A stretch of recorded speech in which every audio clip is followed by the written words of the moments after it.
How's it going, everybody? Brett Mix, Macho Wrestling 101 here for you for this Monday Night War review. This is November the 27th, 1995. It's week 12 of the Monday Night Wars. This is Raw number 137. It took place from the Richmond Coliseum in Richmond, Virginia. It was taped the week before, which was the night after for Survivor Series. So this Raw airs 8 days after the Survivor Series. Ratings were 2.5 to 2.3 for Nitro last week, as Nitro won. In this week, what would it be? It's the exact same rating as last week. Nitro 2.5, Raw 2.3. So Nitro is now on a 2-week winning streak. So now after this Raw's, the scoreboard is 5 wins for WWF, 5 wins for WCW, and 2 draws. That's after 12 weeks. Both companies are tied. So this Raw did a 2.3 in the ratings, once again, losing to Nitro. Nitro is 2.5. This Raw is 2.3. This is coming off the Shawn Michaels concussion angle. So McMahon and King did commentary from Richmond, Virginia, as the concussion story from Shawn Michaels leads off Raw. This is the episode that drew 2.3. Ahmed Johnson and Rad Radford start things out. Rad Radford, the jobber, comes to the ring, and then Ahmed Johnson comes out to a good ovation. Not sure if it's piped in cheers or not because it is taped. Radford worked on the arm, but it went into a clothesline, and then he dropped rights on and knocked Radford, did Ahmed Johnson, who was in the ring. Radford hung up on the ropes by Ahmed Johnson, and he slammed down to the barricade on the outside. Ahmed Johnson is undefeated, and then he puts him in the corner of the ring and spears him. Mr. Backlund was campaigning on the night at the same time in the audience. Ahmed Johnson fights back and has a scissors kick to the Radford. Ahmed with a spinebuster off the side ropes, one of his 2 or 3 moves, and then he hits another one of his 2 or 3 moves with a Pearl River plunge for the win. Ahmed Johnson victorious at 246. I rated it 3 stars of a quarter. 3/4 of a star. Sorry.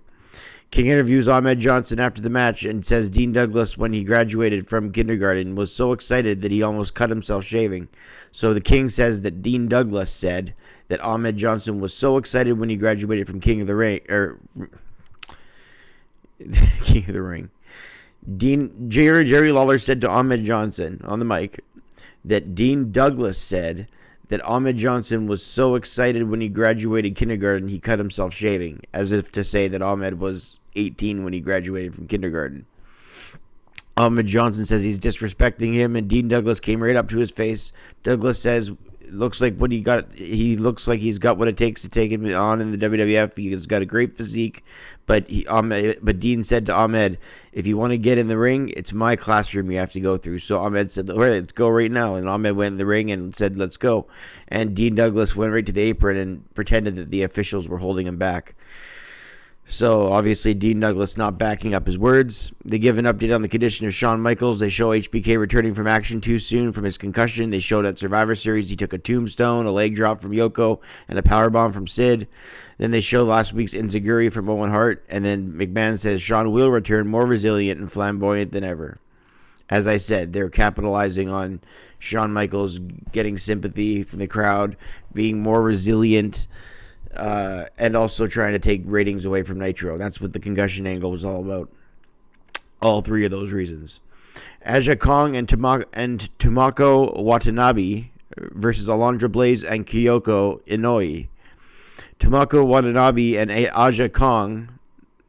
So it's Aja Kong and Tomoko Watanabe against Alundra Blaze and Kyoko Inoue. Tomoko Watanabe and Aja Kong against Kyoko Inoue and Blaze. Kong double-teamed them. Inoue and Kong go at it in the middle of the ring, but Aja Kong is a powerhouse and slams Inoue in the corner with a clothesline and then a power splash.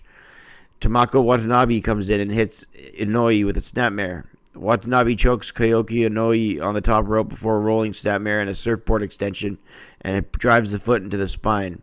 Watanabe hit her with a surfboard, and then Inoue tags in Blaze. Alundra Blaze with a cartwheel over the top ropes and drives Tomoko Watanabe into the top turnbuckle while dragging her down. Inoue and Kong simultaneously tagged in at the same time. Aja Kong kicks Inoue down to the canvas. Kong with a snap, standing vertical suplex.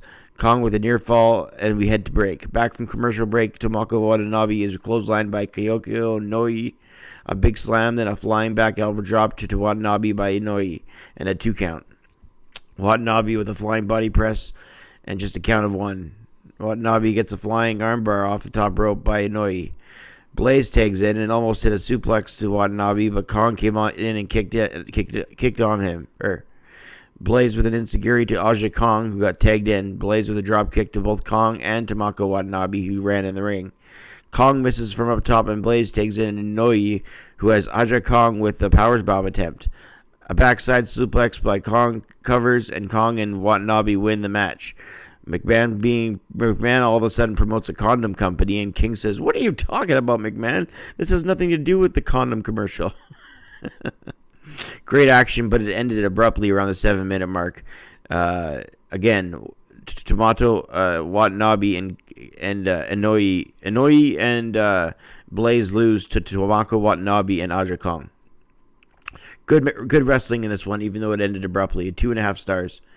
They show Diesel's actions last week where he says Big Daddy's Cool is back, and then they edit out the comment where he told Vince that he's not being a corporate puppet. And King Lawler says, it's fancy how they edited out that, McMahon. And McMahon goes, well, I didn't certainly appreciate it. The Brother Love show now takes place. Bret Hart's the guest on it. It's his first appearance of Raw as a WWF champion. Bret Hart gets cut off. He's been champion for 8 days now as of this airing of Raw. Only 24 hours in reality because they taped it a week before. He says, I'm out there for, before Bret Hart talks, I just want to say, I'm out there for annoying heel characters. Brother Love, I get it. He's supposed to be cheesy and over the top, but it's just a bad character. It's so stupid and annoying, and not in the good heel way. He promotes In Your House Season Beatings. They ask him about how Bulldog beat him last time, and Bret says redemption is one of the greatest human qualities, and he can't wait to redeem himself for that. And he says next time he steps in the ring with Diesel, it'll be a different story. Then Backlund comes in with a suit and hits a crossface chicken wing on Bret. Bret was rolling around in the ring as Backlund beat him up, and Lawler loved it. And Brother Love says Bret is a marked man as the champion. Hunter Hearst Helmsley took on Johnny Crystal next. Crystal the jobber. Henry O'Godwin says these pigs at a split screen. Says these pigs are going to meet Helmsley personally at In Your House Season's Beatings. They show that the Fink got slopped at an MSG house show. They show last week how Henry slopped himself, and Helmsley wants no part of it. But Helmsley wins at 2:21 with a pedigree to John Crystal. I gave it a star. Cornette says there's an open contract to face Owen Hart at In Your House, but no one will want to take it after he put HBK on the shelf. The Undertaker goes on to take Kama Mustafa, but Kama comes out in crutches, so DiBiase said there's a replacement, and it's Sir Mo. So the Undertaker back to his greenish, whitish, grayish Phantom of the Opera mask, the first time he shows up on Raw with that mask. Fans go crazy as the Undertaker arena goes dark, and I still to this day am mad that I never witnessed that dark Undertaker entrance. I only saw him as Big Evil, but it was great to see him, but never saw the Dead Man entrance in person. The Undertaker with an opportunity to recapture the sacred urn, says McMahon, or the remnants of it, which is like a gold chain. Undertaker with a scoop slam on the outside to DiBiase by the throat. Kama drops his crutches and stomps on the Undertaker, showing there was nothing wrong with Kama all along. Undertaker takes a bunch of shots, flying clotheslines. He scoops up with a big slam. Some wrestling happens between the Undertaker and Mo. It's pretty slow. Undertaker wins at 4:19 after a choke slam, and Taker takes back the remnants of the urn. All of a sudden, Mabel comes to the face, and Yokozuna comes out to face Undertaker, and the remnants of the urn get stolen by King Mabel, who runs to the back. Undertaker walks back to him as Yokozuna also chases him. Afterwards, Yoko and Mabel did more damage to the Undertaker. The Undertaker wants revenge now that he's got full power of the urn, but Bear was knocked down again as Mabel took the remnants of the urn away with him. McMahon now says Mabel has the remnants of the urn, and the King is happy about it. To close out Raw, McMahon says next week Sid will take on Marty Jannetty, and here for the IC title, Razor Ramon will face Dean Douglas. This episode, I'd rated a 5 out of 10. The night was pretty blah. Bret's promo was a highlight on the Brother Love show. Ahmed looked powerful. The ladies' tag match was match of the night. Undertaker back in dominant was good with his mask. Helmsley with a quick win. So just a passing grade, to be fair, for this Raw. It lost again 2.5 to 2.3 with Nitro getting the latter of that rating. Thanks to everyone who watches these Raw reviews.